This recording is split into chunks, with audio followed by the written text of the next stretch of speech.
En esta ocasión realizamos la introducción al texto de Ana María Fernández, Las violencias cotidianas son también violencias políticas. Anteriormente abordamos textos que permitieron definir la categoría de análisis género, conocer las características del modelo patriarcalista como organizador de las relaciones y los vínculos sociales, relaciones que se inscriben en las desigualaciones de género. El texto de Ana María Fernández se detiene a explicar los mecanismos, es decir, los dispositivos a través de los cuales este ordenamiento social se mantiene y se reproduce. Su propuesta teórica fundamenta por qué estas estrategias de reproducción implican violencias. Además, hace referencia a los discursos que legitiman estas desigualdades y a sus prácticas discriminadoras como correlato más directo. También se ocupa de describir la producción de consensos en función de los cuales estas violencias se constituyen como un invisible social.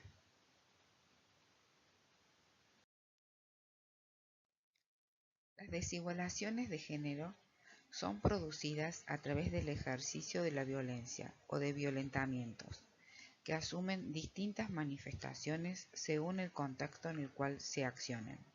Pueden ser económicos, políticos, legales, psíquicas, eróticas. Están presentes en la cotidianeidad. Las violencias son necesarias en la medida que se considera a las desigualaciones de género como arbitrarias e impuestas por el modelo de organización patriarcalista.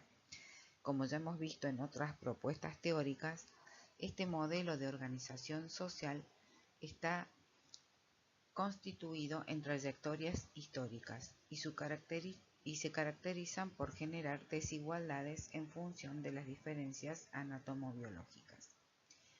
El orden patriarcalista impone en la sociedad relaciones jerárquicas de poder. Ana María Fernández las reconoce como dominación patriarcal. El poder de los géneros comparte sus características con otras formas de ejercicio de poder, por ejemplo, las que se administran a través de la categoría clase social. Debemos tener en cuenta que el poder es una relación. Para que alguien ostente y mantenga la posición dominante, es necesario que otro mantenga la posición subordinada. Esa relación de poder aspira a que el dominado se conduzca en la vida social acorde a su posición inferior. En esa dimensión actúan los procesos de consenso y hegemonía, que se valen de la naturalización de las desigualdades, en este caso de género, para mantener las relaciones jerárquicas. Se oculta así el carácter arbitrario de la desigualdad. Para Ana María Fernández son la inferiorización y la discriminación que permanece oculta aún para las víctimas. Los dispositivos, es decir, las modalidades a través de las cuales se ejerce el poder de clasificar, de castigar, de disciplinar, pueden ser de índole económico-político, como por ejemplo las discriminaciones laborales para hombres y mujeres, o la distribución desigual del dinero en el ámbito familiar. También pueden ser de índole política o cultural. Así, estas desigualaciones afectan las decisiones personales y las posibilidades de realización. Las trayectorias matrimoniales o familiares, las experiencias educativas, las prácticas médicas reproducen la desigualdad de oportunidades entre los géneros. Podemos decir que estos dispositivos tienen una dimensión subjetiva, conformada por la incorporación de discursos y saberes capaces de justificar la desigualación. Estas nociones y representaciones argumentales son compartidas no solo por quienes ejercen el poder, sino también por los grupos discriminados, e integran su subjetividad y sus prácticas sociales. Por ejemplo, recordemos Las intervenciones sobre los cuerpos considerados anómalos utilizadas por el paradigma biomédico en el texto de Matthew. En este sentido, las sociedades producen nociones acerca de lo que es normal y de lo que no lo es. La autora sostiene la existencia de una particular ecuación simbólica. Lo diferente es igual a inferior, peligroso o enfermo.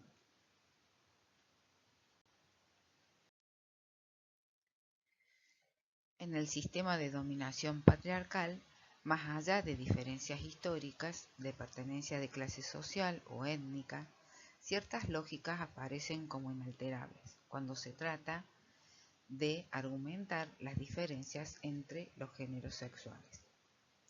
Identifica diferencias entre hombre y mujer a partir de su condición sexual. Estas diferencias constituyen esencias inmodificables, devienen de condiciones biológicas, psíquicas o culturales. Por otra parte, las diferencias forman parte de un orden binario y jerárquico, donde lo masculino constituye el criterio de medida y los atributos asociados a lo femenino son significados como falta, defecto o complemento. Es lo que conocemos como androcentrismo. Lo masculino es, en este universo, modelo de lo humano. Según la lógica atributiva, el otro género es significado en su negatividad. Su condición es no ser el uno. Por ejemplo, en la antigüedad, las diferencias entre los cuerpos de hombres y mujeres se justificaban sosteniendo que la mujer era un hombre inacabado o imperfecto. En la modernidad, las mujeres serán definidas como pasivas y frágiles, por lo tanto, necesitadas de protección. Esa lógica admite a la vez dos posibilidades: lo verdadero, constituido como ese uno, y lo falso, es decir, lo que no es ese uno. Estamos ante la presencia de lo que se llama el orden binario. También establece jerarquías. Uno de los términos es complemento o suplemento del primero. Por lo tanto, constituyen una versión inacabada e inferior del valor que lo hegemónico significa como modelo.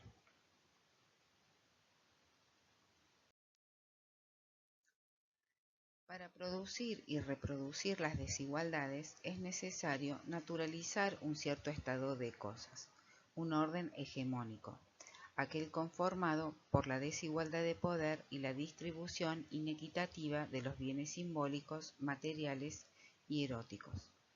Nos estamos refiriendo a la producción de consensos dentro de una sociedad. Son los que hacen posibles y tolerables las desigualdades. La naturalización se hace efectiva a través de dos formas relacionales.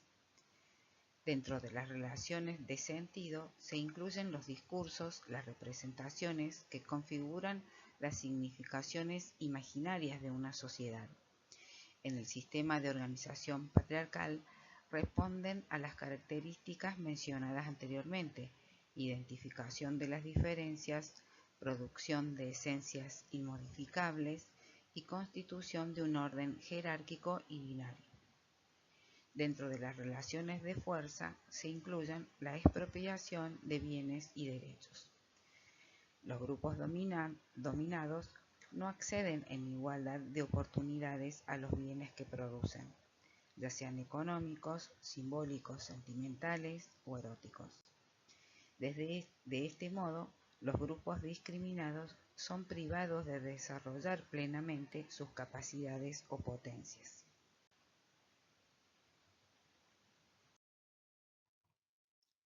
Por ejemplo, pensemos en el trabajo doméstico, que no es remunerado, pero que sin embargo participa en la producción de capital económico, o el trabajo asalariado, que produce más allá del equivalente a su remuneración, lo que se conoce como plusvalía en el sistema capitalista. Ambos tipos de relaciones se conjugan en los procesos de legitimación. De esta manera, la discriminación permanece oculta e invisible, y los discriminados se integran a la vida social sin poner en riesgo las reglas que perpetúan tal desigualdad.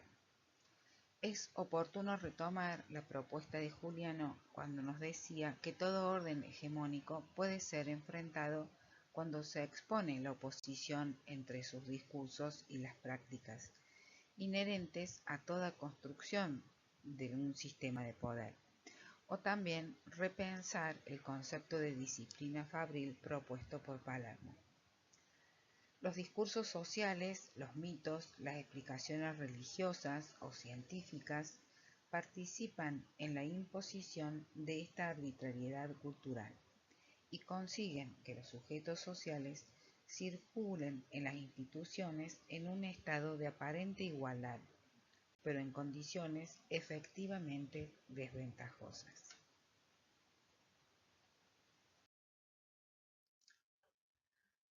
Si tomamos el género como una categoría de análisis, podemos decir que dentro de las lógicas de la diferencia, la categoría género es una categoría hermenéutica, pues alude a las representaciones, a las producciones simbólicas, a partir de las cuales las sociedades tramitan las diferencias anatomobiológicas, las interpretan y justifican las diferencias de poder y las desigualdades derivadas de ellas. La categoría género es útil para reconocer las estrategias, es decir, los dispositivos, capaces de producir y reproducir la dominancia de un género sobre otro, y también las estrategias de disciplinamiento y discriminación hacia quienes no responden al ideal heteronormativo impuesto por la estructura patriarcalista. Según la autora, los estudios que abordan la condición masculina producidos en las últimas décadas deben orientarse a visibilizar la participación, aún involuntaria, de los varones en los dispositivos de poder. En este sentido, una sociedad de iguales implicaría la constitución de autonomía para las mujeres y un proceso de deconstrucción del poder de dominio para los varones. Esto implicaría para todo sujeto social la posibilidad de circular por los ámbitos públicos y privados con las mismas oportunidades.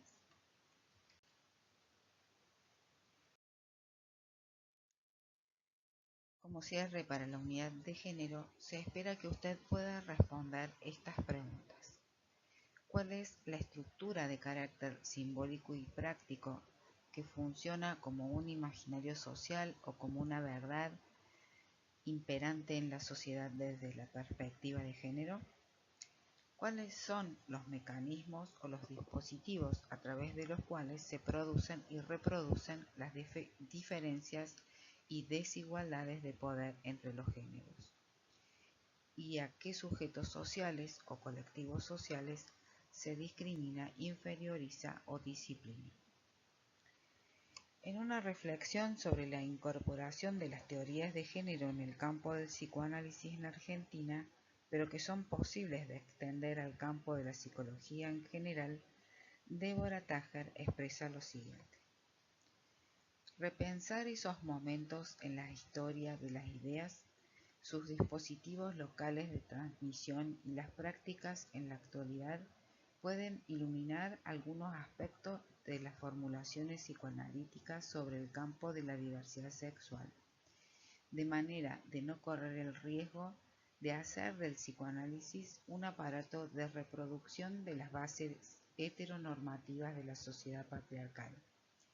En este punto, las y los analistas debemos escoger entre alinearnos del lado de la policía psicológica, guardiana de la moral dominante, o bien ocuparnos en develar los nuevos modos de aparición del dolor humano.